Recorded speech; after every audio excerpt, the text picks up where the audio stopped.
بسم اللہ الرحمن الرحیم۔ 400 برس بعد حضرت موسیٰ علیہ السلام نے حضرت یوسف علیہ السلام کو دریائے نیل سے نکالا۔ اللہ تعالیٰ نے حضرت یوسف علیہ السلام کے قصے کو احسن القصص یعنی تمام قصوں میں سے اچھا قصہ فرمایا، اس لیے کہ حضرت یوسف علیہ السلام کی مقدس زندگی کے اتار چڑھاؤ اور رنج و راحت اور غم و سرور کے مد و جزر میں ہر ایک کے لیے بڑا واقعہ ہے۔ آپ کے 12 بھائی تھے، ان میں 2 حضرت یوسف علیہ السلام کے حقیقی بھائی تھے، باقی دوسری ماؤں سے تھے۔ حضرت یوسف علیہ السلام اپنے تمام بھائیوں میں سب سے زیادہ اپنے باپ کے پیارے تھے، اور چونکہ ان کی پیشانی پر نبوت کے نشان درخشاں تھے، اسی لیے حضرت یعقوب علیہ السلام ان کا بے حد احترام کرتے، ان سے انتہائی محبت فرماتے۔ 7 برس کی عمر میں حضرت یوسف علیہ السلام نے یہ خواب دیکھا کہ 11 ستارے اور چاند سورج ان کو سجدہ کر رہے ہیں۔ حضرت یوسف علیہ السلام نے جب اپنا خواب اپنے والد حضرت یعقوب علیہ السلام کو سنایا تو آپ نے ان کو منع فرمایا کہ پیارے بیٹے، خبردار تم اپنا یہ خواب اپنے بھائیوں کو مت بیان کرنا، ورنہ وہ لوگ جذبہ حسد میں تمہارے خلاف کوئی چال چل دیں گے۔ چنانچہ ایسا ہی ہوا، ان کے بھائیوں کو ان پر حسد ہونے لگا، یہاں تک کہ سب بھائیوں نے آپس میں مشورہ کیا کہ ان کو کس طرح گھر سے لے جا کر جنگل کے کنویں میں ڈال دیا جائے۔ اس منصوبے کی تکمیل کے لیے سب بھائی جمع ہو کر حضرت یعقوب علیہ السلام کے پاس گئے اور بہت اصرار کر کے شکار اور تفریح کا بہانہ بنا کر ان کو گھر سے کندھوں پر بٹھا کر لے چلے، لیکن جنگل میں جا کر دشمنی کے جوش میں ان کو زمین پر پٹخ دیا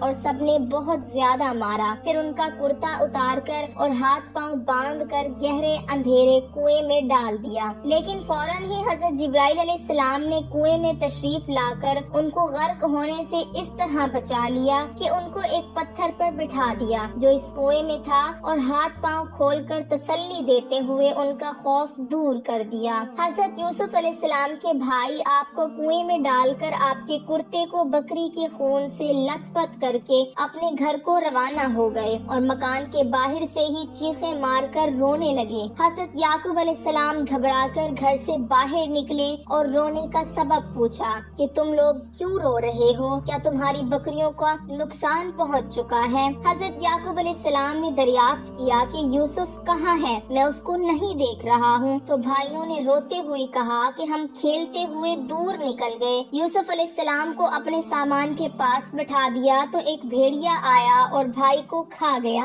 یہ ان کا کرتا ہے۔ جب حضرت یعقوب علیہ السلام اشک بار ہو کر اپنے نور نظر کے کرتے کو ہاتھ میں لے کر غور سے دیکھا تو کیا دیکھتے ہیں کہ کرتا تو بالکل سلامت ہے، کرتا کہیں سے بھی پھٹا ہوا نہیں۔ حضرت یعقوب علیہ السلام نے فرمایا یہ سب تم لوگوں کا مکر و فریب ہے۔ پھر آپ نے دکھی دل اور درد بھری آواز میں فرمایا میرے لیے صبر ہی بہتر ہے، اور جو باتیں تم بنا رہے ہو ان پر اللہ ہی کی مدد درکار ہے۔ حضرت یوسف علیہ السلام 3 دن اس کنویں میں تشریف فرماتے رہے۔ یہ کنواں کھارا تھا مگر آپ کی برکت سے اس کا پانی بہت میٹھا ہو گیا۔ اتفاق سے قافلہ مدین سے مصر جا رہا تھا، جب اس قافلے کا ایک آدمی جس کا نام مالک بن زار تھا پانی بھرنے کے لیے آیا۔ کنویں میں ڈول ڈالا تو حضرت یوسف علیہ السلام ڈول پکڑ کر لٹک گئے۔ مالک بن زار نے ڈول کھینچا تو آپ کنویں سے باہر نکل آئے۔ جب اس نے آپ کے حسن و جمال کو دیکھا تو غلام یہ کہہ کر اپنے ساتھیوں کو خوشخبری سنانے لگا۔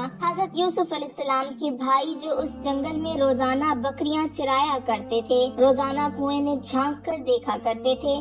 جب ان لوگوں نے آپ کو کنویں میں نہیں دیکھا تو تلاش کرتے ہوئے قافلے کے پاس جا پہنچے اور آپ کو دیکھتے ہی کہنے لگے یہ تو ہمارا بھاگا ہوا غلام ہے جو بالکل ہی ناکارہ اور نافرمان ہے۔ اگر تم اس کو خریدو تو بہت ہی سستا تمہیں فروخت کر دیں گے، مگر شرط یہ ہے کہ تم لوگ اس کو یہاں سے اتنی دور لے جا کر فروخت کرنا کہ یہاں تک اس کی خبر نہ پہنچے۔ حضرت یوسف علیہ السلام بھائیوں کے خوف سے خاموش کھڑے رہے اور ایک لفظ بھی نہ بولے۔ پھر ان کے بھائیوں نے ان کو مالک بن زار کے ہاتھوں 20 درہم میں فروخت کر لیا۔ مالک بن زار نے ان کو خرید کر مصر کے بازار کا رخ کیا اور بازار میں ان کو فروخت کرنے کا اعلان کیا۔ ان دنوں مصر کا بادشاہ ریحان بن ولید عملی تھا اور اس نے اپنے وزیر اعظم تکفیر مصری کو مصر کی حکومت اور خزانے سونپ دیے تھے۔ احترام میں لوگ اس کو عزیز مصر کے خطاب سے پکارتے تھے۔ جب عزیز مصر کو معلوم ہوا کہ بازار مصر میں ایک بہت ہی خوبصورت غلام فروخت کے لیے لایا گیا ہے اور لوگ اس کی خریداری کے لیے بڑی بڑی رقمیں لے کر بازار میں جمع ہو گئے، تو عزیز مصر نے حضرت یوسف علیہ السلام کے وزن کے برابر سونا اور اتنی ہی چاندی اور اتنی ہی مشک اور اتنی ہی حریر دے کر خرید لیا اور گھر لے جا کر اپنی بیوی زلیخا سے کہا، اس غلام کو نہایت ہی اعزاز و اکرام کے ساتھ رکھو۔ عمر 13 یا 17 برس تھی۔ زلیخا حضرت یوسف علیہ السلام کے حسن پر فریفتہ ہو گئی۔ ایک دن خوب بناؤ سنگھار کر کے تمام دروازوں کو بند کر دیا اور حضرت یوسف علیہ السلام کو تنہائی میں لبھانے لگی۔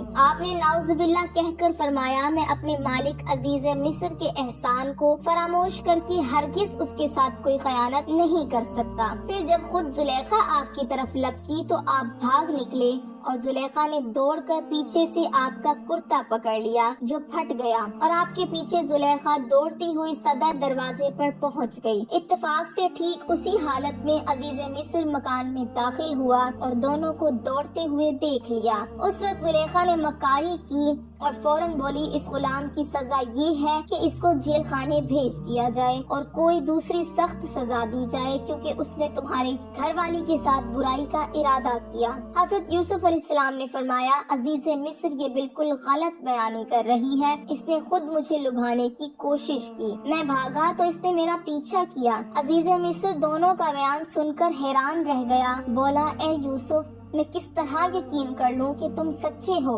سلطنت کے ایک معزز شخص نے یہ تجویز دی کہ اگر یوسف کی قمیض سامنے کی طرف سے پھٹی ہے تو عورت سچ کہتی ہے اور وہ جھوٹے ہیں، اور اگر ان کی قمیض پیچھے کی طرف سے پھٹی ہے تو عورت جھوٹ بول رہی ہے اور یہ سچے ہیں۔ قرآن اس واقعے کو یوں بیان کرتا ہے، پھر جب شوہر نے دیکھا کہ ان کی قمیض پیچھے سے پھٹی ہے تو اس نے کہا، یہ تم عورتوں کی مکاری ہے، واقعی تم عورتوں کی مکاری بڑی سخت ہے۔ یوسف، تم اس بات کا خیال نہ کرو اور اے عورت، تم اپنے گناہ کی معافی مانگو، یقینی طور پر تو ہی خطا کار تھی۔ عزیز مصر نے حضرت یوسف علیہ السلام کو قید خانہ بھجوا دیا۔ آپ نے جیل پہنچ کر فرمایا، اے اللہ، یہ قید خانے کی کوٹڑی مجھ کو اس بلا سے زیادہ محبوب ہے جس کی طرف زلیخا اور خواتین مصر مجھے بلا رہی تھی۔ آپ 7 برس جیل خانہ میں رہے اور قیدیوں میں توحید اور عمل صالح کی دعوت فرماتے رہے۔ تمام قیدی آپ کے حسن و اخلاق اور آپ کے کردار کے گرویدہ ہو گئے۔ یہ عجیب اتفاق ہے کہ جس دن آپ قید خانے میں داخل ہوئے اس دن آپ کے ساتھ بادشاہ مصر کے 2 خادم، ایک شراب پلانے والا اور دوسرا باورچی، دونوں جیل خانے میں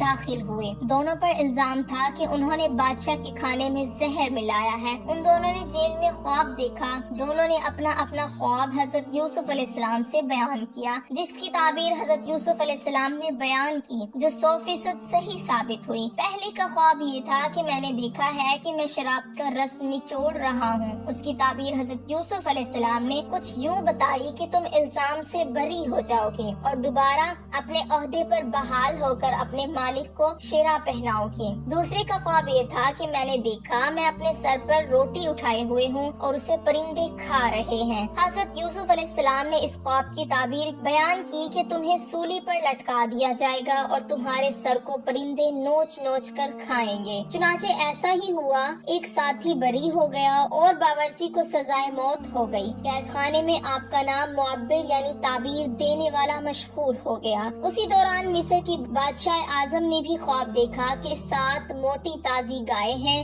جنہیں 7 دبلی پتلی گائے کھا رہی ہیں۔ 7 خوشے ہرے بھرے ہیں اور 7 اور ہیں جو سوکھے ہوئے ہیں۔ اے درباریوں، اگر تم خواب کی تعبیر دے سکتے ہو تو میرے اس خواب کا مطلب بتاؤ۔ بتاؤ۔ بادشاہ اعظم نے اپنے درباریوں کو اس خواب کی تعبیر دریافت کی تو لوگوں نے اس خواب کو خواب پریشان کہہ کر اس کی کوئی تعبیر نہ بتائی۔ اتنے میں بادشاہ کا ساتھی جو قید خانے سے رہا ہو کر آ گیا تھا، اس نے کہا کہ مجھے اس خواب کی تعبیر معلوم کرنے کے لیے جیل خانے جانے کی اجازت دی جائے۔ چنانچہ یہ بادشاہ کا قاصد بن کر قید خانے میں حضرت یوسف علیہ السلام کے پاس گیا، بادشاہ کا خواب بیان کر کے تعبیر دریافت کی۔ حضرت یوسف علیہ السلام نے فرمایا کہ 7 برس مسلسل کھیتی کرو، ان کے اناجوں کو بالیوں میں محفوظ رکھو، پھر 7 برس تک سخت خشک سالی رہے گی، قحط کی ان 7 برسوں میں پہلے 7 برسوں کا محفوظ کیا ہوا اناج لوگ کھائیں گے، اس کے بعد پھر ہریالی کا سال آئے گا۔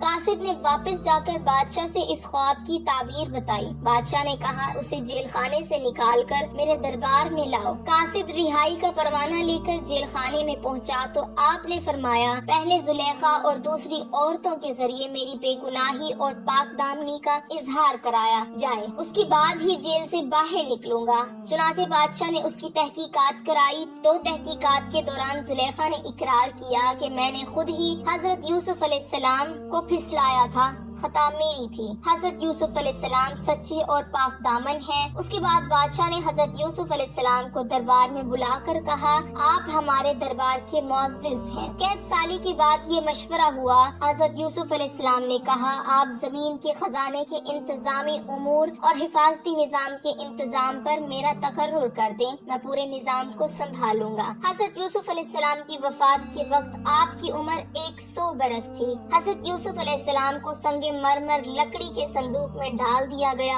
اور ان لوگوں نے حصول برکت کے لیے بیچوں بیچ دریائے نیل میں رکھ دیا۔ پھر 400 برس بعد حضرت موسیٰ علیہ السلام نے حضرت یوسف علیہ السلام کو دریائے نیل سے نکال کر حضرت یعقوب علیہ السلام کے پہلو مبارک ملک شام میں دفن کر دیا۔ حضرت یعقوب علیہ السلام، حضرت اسحاق علیہ السلام اور حضرت یوسف علیہ السلام کی قبر مبارک ملک شام میں ہے۔